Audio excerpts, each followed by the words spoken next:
As a simple example of how we see the system working, let's consider a crying child who experiences ear pain in the middle of the night.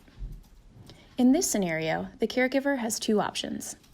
Option 1 would be to call the 24-hour provincial health line, where the caregiver would speak to a practitioner who would advise on the next steps based on what is presented in the virtual consultation.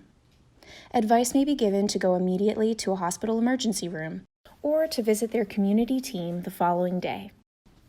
Option 2 would be to visit the closest 24-hour urgent care clinic, where they would be seen by a practitioner who would assess and advise.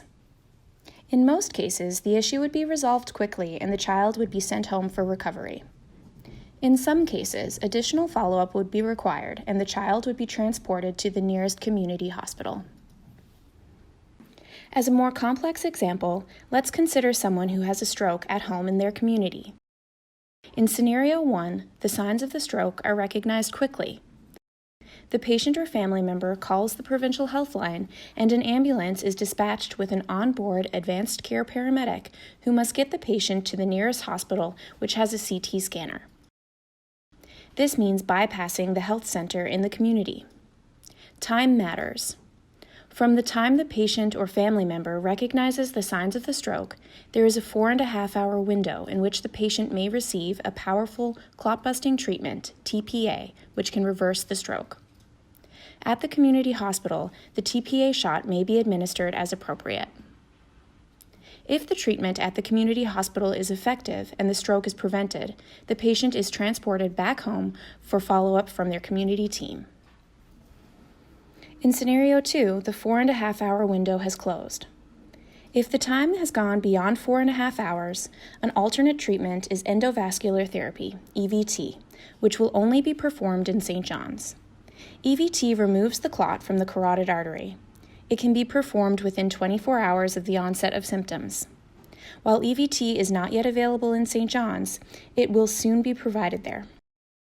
In this scenario, an ambulance with an on-board advanced care paramedic transports the patient from the community hospital by land or by air as quickly as possible to the tertiary hospital in St. John's for EVT treatment.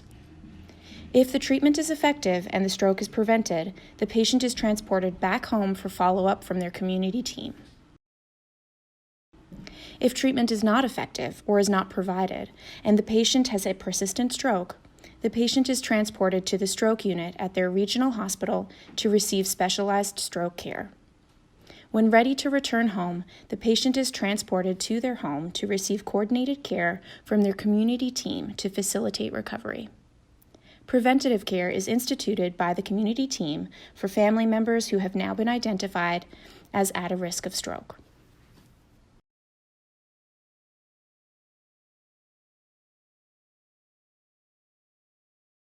Okay, let's meet Mary. Mary is in the ER again. Why? Her asthma is worse because she's smoking again. Why? Her apartment is moldy and she's stressed out. Why?